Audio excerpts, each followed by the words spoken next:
எல்லோருக்கும் வணக்கம். நான் உங்கள் டாக்டர் பிள்ளை. இன்றைக்கி நம்ம பார்க்க போகிறது ரொம்ப முக்கியமான விஷயம். என்னென்னு பார்த்தீங்கன்னா, நம்மளுடைய தோள்பட்டை இருக்கு இல்லையா? தோள்பட்டை எவ்வளோ முக்கியம்? தோல் மூட்டு உங்களுக்கு தெரியும். தோள்பட்டை வழியில் ஏதாவது பிரச்சனை வந்தால் கையை தூக்கக்கூட முடியாது, அசைக்க முடியாது, இந்த பக்கமாக சாய்ந்து படுக்க முடியாது. பலவிதமான பிரச்சனைகளை இது உண்டாக்குது இல்லையா? நம்மளுக்கு அவஸ்தையாகவே இருக்கும். உங்களுக்கு ஷோல்டர் பெயின் வந்து குறைக்கிறதுக்கு இல்லை போக்குறதுக்கு என்னென்ன உணவு சாப்பிட்ணும், என்னென்ன உணவு தவிர்க்கணும், அதை பற்றி நான் பேச போகிறேன். வாங்க நம்ம விஷயத்துக்குள்ளே டைரெக்டாக போயிடுவோம். முதலாவது பார்த்திங்கன்னா, உங்களுடைய தோள்பட்டை வலி குறையிறதற்கு நீங்கள் சாப்பிட வேண்டிய உணவுகள், கட்டாயம் சாப்பிட வேண்டிய உணவுகள் என்னென்னு பார்க்கலாமா? முதலாவது இருக்கக்கூடிய உணவு என்னென்னு பார்த்தீங்கன்னா, ஒமேகா 3 ஃபேட்டி ஆசிட் நிறைந்த நல்ல கொழுப்புள்ள உணவுகள். என்ன டாக்டர் இதை சாப்பிட்டா எப்படி வலி போகும்னு கேட்குறீங்களா? வலி எதனால் வருதுன்னா, உடம்புல வந்து வீக்கம் அதிகமாக இருக்கும்போது, அந்த ஷோல்டர் நம்ம எடுத்துட்டோம்னா அதில் உள்ள தசைகளும் சரி, அதில் உள்ள இரத்த குழாய்களும் சரி, அந்த இடத்துல வீக்கம் அதிகமாக வரும்போது தான் உங்களுக்கு வலி அதிகமாக இருக்குது.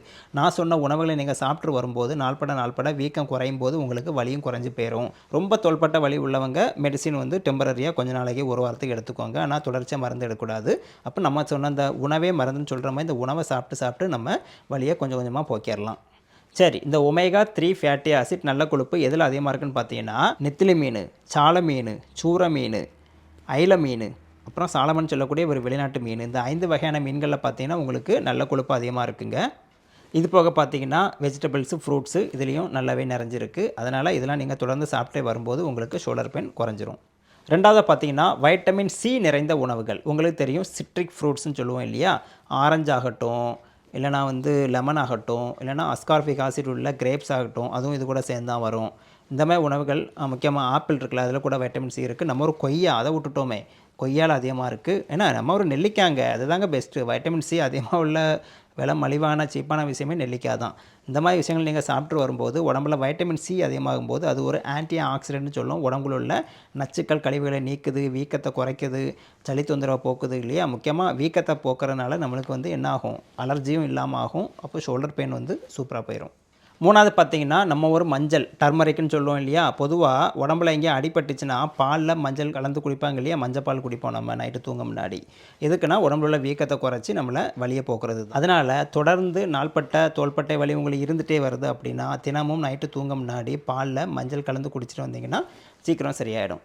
தோள்பட்டை வலி சரியாகிறதுக்கு சாப்பிட வேண்டிய உணவுகளில் நாலாவதாக பார்த்தீங்கன்னா ஃப்ரூட்ஸ் அண்ட் வெஜிடபிள்ஸு. நான் ஏற்கனவே சொன்ன மாதிரி ஃப்ரூட்ஸ் அண்ட் வெஜிடபிளில் தான் நீர்ச்சத்து, நார்ச்சத்து, vitamins, minerals, anti inflammatory products, anti allergic product, anti cancer product, பலவிதமான ஆன்டி விஷயங்கள் நிறைய இருக்குங்க. ஆன்டி இந்தியன் தான் தப்பு, ஆனால் ஆன்டி ப்ராடக்ட்ஸ் நல்லது தான்.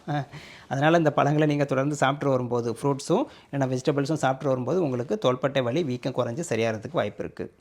அஞ்சாவதாக தோள்பட்டை வலி நீங்கிறதுக்கு சாப்பிட வேண்டிய உணவு என்னென்னு பார்த்தீங்கன்னா, புரதம் நிறைந்த மல்டிகிரைன் உணவுகள். முக்கியமாக நம்ம வீட்டில் சப்பாத்தி, அதாவது கோதுமையில் பண்ணப்பட்ட சப்பாத்தி சாப்பிட்றோம், மல்டிகிரைனில் பண்ணப்பட்ட சப்பாத்தி சாப்பிட்றோம் இல்லையா? இந்த மாதிரி உணவுகள், அதாவது புரதம் அதிகம் நிறைந்த இந்த மாதிரி வந்து உணவுகள் பார்த்திங்கன்னா சாப்பிடும்போது நம்ம உடம்புக்கு புரதம், புரோட்டீன் அதிகமாக கிடைக்குது. ஏன்னு பார்த்தீங்கன்னா ஷோல்டருங்கிறது வெறும் எலும்பு மட்டும் கிடையாது, தசைகளும் அதில் இருக்குது. இந்த வீக்கம் வந்து எலும்பை விட தசையில் தான் நிறைய வருது. அப்போது தசை ஸ்ட்ராங்காக இருக்கும்போது உங்களுக்கு ஆட்டோமேட்டிக்காக உங்களுக்கு வீக்கம் குறைஞ்சி வலியெல்லாம் சரியாயிடும்.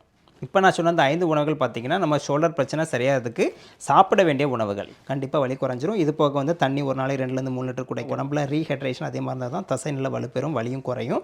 இது போக இதுக்கு பண்ண வேண்டிய பயிற்சிகளை நம்ம போன வீடியோவில் போட்டிருப்போம்.